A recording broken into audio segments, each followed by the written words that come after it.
salaamaaleykum suñu mbokk internet yi tey ñu ngi fii ci grande mosquée de Dakar seet si imam El Hadj Omar Diène di secrétaire général association des imams et oulémas du Sénégal imam ñu ngi lay nuyu. ñu ngi leen di fay ginnaaw bi ñu sant yàlla suñu borom julli ci yonante bi sallallahu alayhi wa sallam. waa imam tey lu ñu bëggoon ñu waxtaanee mooy biig ci guddi président de la république Macky Sall dafa wax ak askan wi. Ginnaaw ba mu waxee askan bi mu jël ay décision bokk na ci décision yooyu mu tijjiwaat les lieux de culte te jumaa ak jàq yi bokk ci ak église yi décision boobu yow ban jàngat nga ci am. waaw ñu ngi nuyu seen mbokk internet yëpp di am mbégte di ci communiquer aussi ci li nga xam ne président de la république jël na ko muy mesure yi dellusee ci mbir mi comme ni mu koy defee yenn saa yi alors am nañ ci xaw a tuuti ndax mbetteel parce que dañ ciy wax ne dañuy ibbi jàkk yi ak jumaa yi ibbi marché yi xale yi tamit dañuy dem examen ñi dox ci dëkk yeeg luuma yeeg yëpp tudd na ko donc li ñu ci concerné ñun mooy jàkk yi ak jumaa yi jàkk yi ak jumaa yi mooy li ñu ci doon wax ñun am na loo xam ne dañ ko ci ragaloon mooy day dajale mbooloo te dafa nekk feebar buy wàlle te nekk feebar boo xam ne tamit amaguñu garabam mu ngi certes ñu ngi ciy faj médecin yi ñu ngi ciy def lu ñu mun waane tamit comme feebar bu doon bañ mbooloo la ba nga xam ne am na décision yu sage yu mu ci jëloon mais confinement bi lu am importance la ci woon ndax moo bloqué woon feebar bi gis nañ ne feebar baa ngi gën a yokku te it ba léegi nit ñaa ngi ciy feebar ba am na ci ñu ci gaañu lu tolloog ci xëj na fukk ak juróom-ñeent yàlla na fa am ñeneen ñi ci feebar tamit yàlla nañu wér mais am nañ ci mbetteel ndax xamuñu nagam feebar bi dafa jeex ndax moo tax mu jël ko xamuñu lu xew ba ñu jël mesure boobu directement mais mesure la boo xam ne ñi mu concerné ñëpp maanaam économiquement commerce bi ak yeneen yi xëy na dinañ ci mën a kii ak nu mu reculer affaire couvre-feu bi donc loolu lu nekk loo xam ne la ñun am na ci tuuti lu bees am na ci tuuti mbetteel lu bees yi mooy dinañu ibbi jàkk yi mais li nga xamee ne tamit dafa jafe mooy bu ñu ibbee jàkk yi lu mat fukki nit ak ñaar ñoo ciy julli loolu dafa metti dafa jafe te jàkk yi tamit amuñu logistique boo xam ne mën nañu gérer loolu lu bees la lu ñëw te kenn consulté wuñu ci kenn waxuñu ci dañ ne dinañu booleeg ministre de l'intérieur pour mu wax ñu wax bi nag doyul jàkk dafa am nu muy doxee surtout ci jamono feebar bi nga xam ne mbas maa ngi fi demagul war nañu fa def ay raxasukaay war nañ fa def ay gel hydraulique war nañ fa def ay aspirateur war nañu aérer jàkk ji war nañ ko désinfecter aussi bien jàkk yi que jàppukaay yi que toilettes yi gis ngeen jàkk yi benn satala bu nekk 15 personnes ñoo ci jàpp benn yoon ci balaa ñuy julli te nit ñi il faut ñu am éducation wu saa yi ñu paree ñuy defaraat loolu satala bi aseptiser ko pour mun ci def ndox li mu laaj dafa bari toilettes yi noonu la toilette yu jàkk yi day nekk toilette u quartier ndax ñi amul toilette ak commerce yi fa nekk yëpp ci jàkk ja la ñuy dem kon dañ koy submerger te lu mu laaj ci aseptiser ko ak toppatoo ko iliman bi attanu ko waa jàkk ji attanuñu ko ndax jàkk yi amuñu subvention état subvention municipale bi ñu am une fois par an mu teewul dara wax dëgg yàlla kon nag loolu war nañ ko seetaat ndax ibi boobu nga xam ne moo ñu concerné te ñu bëgg ko limité ci fukki nit ak ñaar dana xat trop mënul nekk état moo yore sécurité ak bien-être population yi ni ñu def ba joxe ceeb yi ni ñu jox bay fay nit ñi individuellement ci yenn mbir yi nañu assister jàkk yi ci situation bi parce que imam boo ci gis am na ñoo xam ne mosuñu fayeeku salaire une fois de leur vie ci yalwaan ak ndimbal rek la ñuy dundee amuñu pension bokkuñu sax ci bourse familiale yi yàlla leen yore ñuy tër ci sëti di dem tollu na jamono boo xam ne nag état bu jëlee décision ci yenn mbir yi état moo ci war a def loxoom moo ci war a participer parce que tey bu imam bi war a jënd eau de javel jàkk ji li ñu ciy saraxe du mut 1000 francs par jour ay xànjaru ñaar dërëm ak ñetti dërëm lay doon 400 francs 200 francs lay nekk par jour du passé 500 francs 550 francs loolu mënul jënd sax benn madaar bu fa amee takk ngay gis jàkk ji am peut-être ay 4000 francs 5000 francs mais am na personnel boo xam ne jàkk ji la ñuy nekk dañ leen ciy fay te nit ñi duñu jàkka duñ fa joxe cotisation sarax rek a fay ñëw sarax nag mënul yore nit parce que logistique bi mu laaj dafa laaj investissement ci loolu la ñu jëm foog ñu laaj loolu parce que état daf ñu defar boobu bu demee noonu jàkk yi dañ leen seetaan rek normalement loolu mooy yoon bind nañ ko demandé ko ne imaamu jumaa yi sax au moins ñu leen di fay sur l'ensemble du territoire national bu fekkee ne jàkk yëpp dañu bari ñu def noonu benn geste partiel boo xam ne dina soulager jàkk yi ñu ne imaam ñu ngi leen di fay imaam yi ci des ñu dugg leen ci bourse sociale bi nationalement mérité nañ ko ñooy jullee néew yi ñooy yóbbu néew yi rob leen ñooy tudd liir yi fu ñu fii dem ngénte wala dara kenn du leen jox paas koo fi tuddal doomam buy ñibbi danaan la merci imam au revoir koo fi dem dëjëm foog nga sigil ko ndigaale ba pare sax jaxal ko néew boo fi sang ak risques yi ngay jël kenn du la ci fay c'est gratuit maire bi du la ko fay alors que dañu war a jël un agent municipal wala dara muy assister imam yi ci mosquée yi parce que mosquée yi bien commun la patrimoine national la mais dërëm du fa ñëw loolu dafa metti ci jàkk yi léegi nag bu ñu jëlee décision mu mel nii état bi war na participer wala commune bi participer ci mbir mi pour assister jàkk ji assister imam bi jàkk yi doyuñu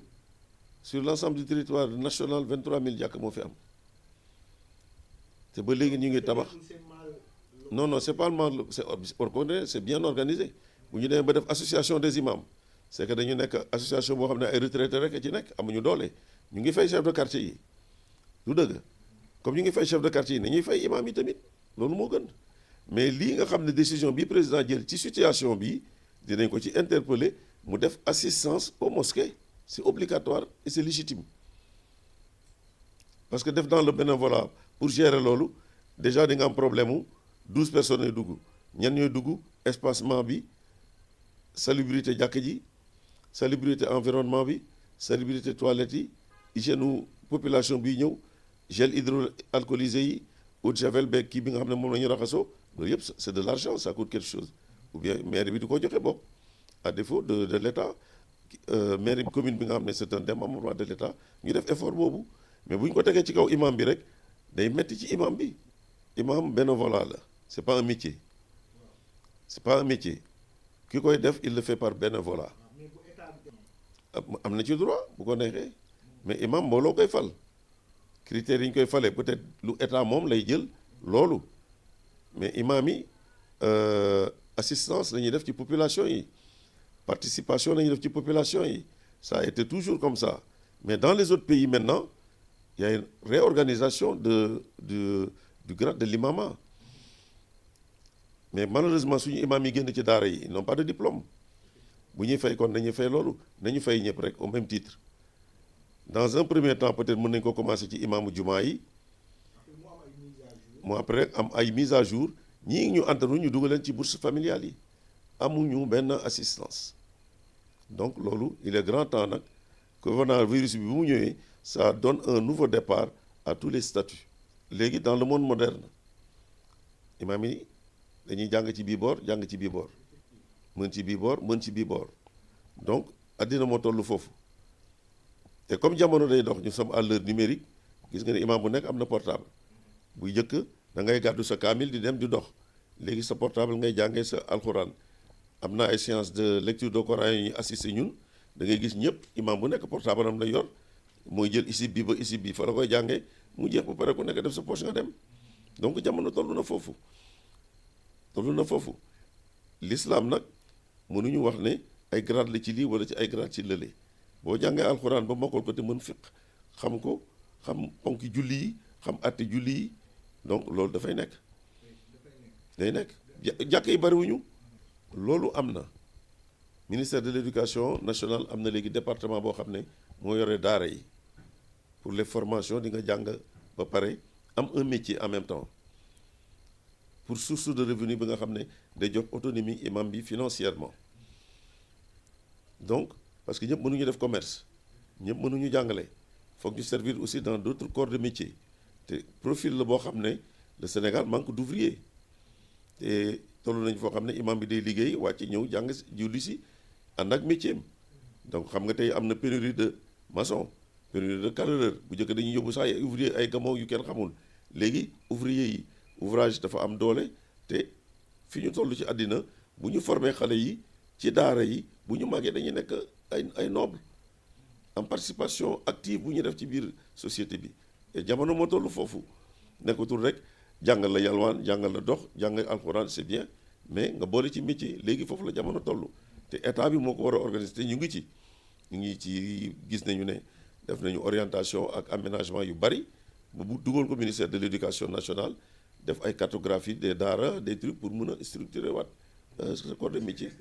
am na ñu ngi koy defar ba état baa ngi tabax sax fu muy yóbbu les apprenants